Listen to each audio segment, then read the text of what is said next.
Meus amigos e irmãos, louvado seja Deus por mais esta graça de junto partilharmos no dia de hoje a palavra de Deus através do Evangelho e desta reflexão. Enquanto você vê ao fundo imagens da maravilhosa Igreja Matriz da Paróquia Nossa Senhora Aparecida em Promissão. Bem, vamos falar primeiro do Santo do Dia. Hoje comemoramos o Dia da Bíblia Católica e celebramos a morte e a memória de São Jerônimo, que é tido como padroeiro daquelas pessoas que se dedicam ao estudo da Bíblia. São Jerônimo nasceu em 340 na Dalmácia, que é uma cidade que fica onde há pouco tempo atrás seria a Iugoslávia e hoje é a Croácia, Bósnia, Herzegovina e Montenegro. A herança que ele recebeu, ele resolveu investir na sua formação. Ele foi para Roma e lá começou a estudar. E ele visitava com frequência as catacumbas e ficava sempre intrigado com os inscritos que existiam nas tumbas dos mártires.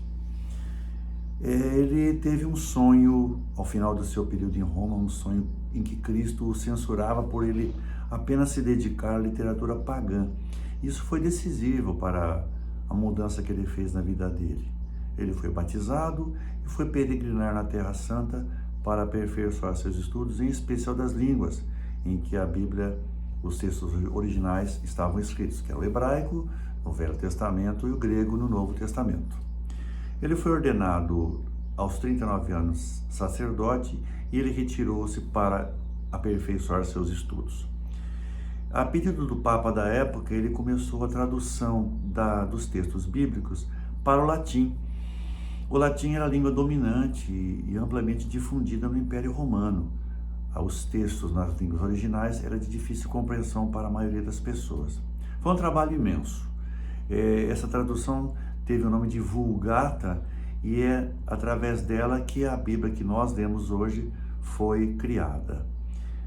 A partir de então, os monges faziam a Bíblia de forma manuscrita, mas no século XV, com o surgimento da imprensa, inventada por Gutenberg, pôde-se difundir bem mais os textos bíblicos, já que a imprensa facilitava isso.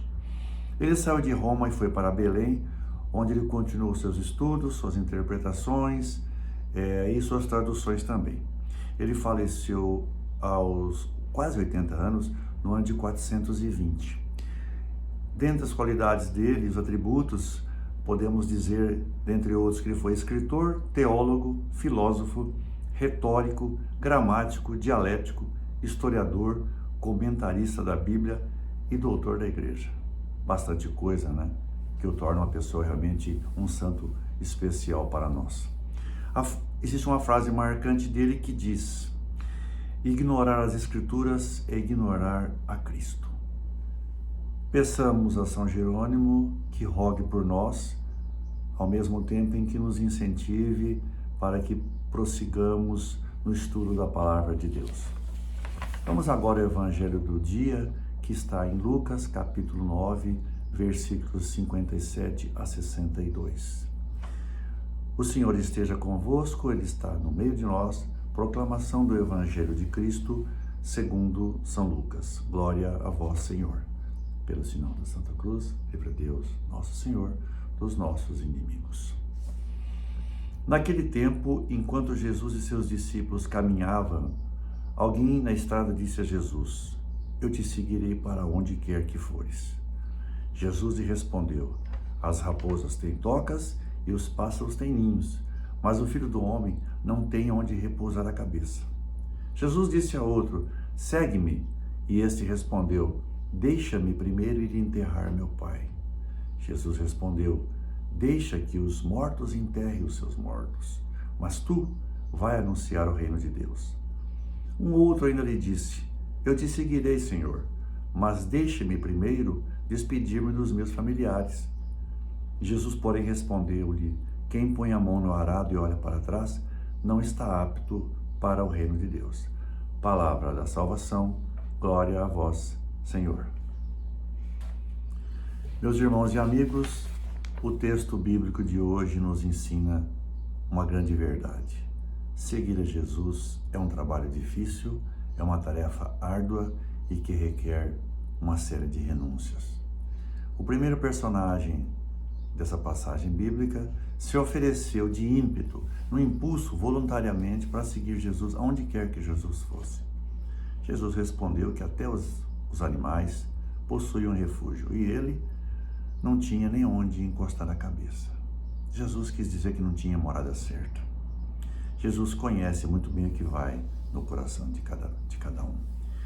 E tem pessoas que se atiram momentaneamente à religião ou à fé para resolver um problema próprio ou até para prosperar. Muitas pessoas, inclusive nós, podemos dizer que às vezes começamos uma tarefa e não damos conta de terminar. Desistimos no meio do caminho. Seguir a Jesus e a palavra de Deus, às vezes, torna-se difícil porque o mundo nos chama para outras coisas que nos fazem esmorecer até desistir. O segundo personagem foi chamado por Jesus, mas pediu um tempo, já que disse que iria enterrar seu pai, que estava morto. Pelo que eu entendi, a expressão morto aqui, ela está dizendo que a pessoa estava morta espiritualmente, que ainda não tinha despertado para a fé e, portanto, não estava capacitada para pregar para o reino de Deus. E também fica claro aqui que ele tinha outros assuntos, outras pendências a resolver, outras prioridades, e que tinha que seguir Jesus apenas após resolver isso. O último personagem também se oferece para seguir o mestre, mas diz que primeiro tem que se despedir de seus familiares. Jesus responde que quem põe a mão no arado não pode olhar para trás. O arado é uma ferramenta agrícola milenar que requer muita atenção e cuidado por quem opera esse instrumento, porque qualquer desatenção desvia o sulco onde vai ser feito o plantio, que pode ficar prejudicado, e a colheita certamente vai ficar. Também aqui entendo que muitas vezes a própria família atrapalha a pessoa na sua fé, mas não deve se entender que devemos deixar em segundo plano o cuidado com a nossa família. É primordial isso também, mas Jesus não pode ficar em segundo plano. Assim, concluímos, como havia dito no começo, que é difícil, não é fácil, mas que devemos continuar, perseverar com muito boa vontade e fé. Louvado seja nosso Senhor Jesus Cristo. Desejo que você tenha uma boa semana ao lado de sua família e ficamos aqui até uma outra próxima oportunidade. Um abraço. Fique com Deus.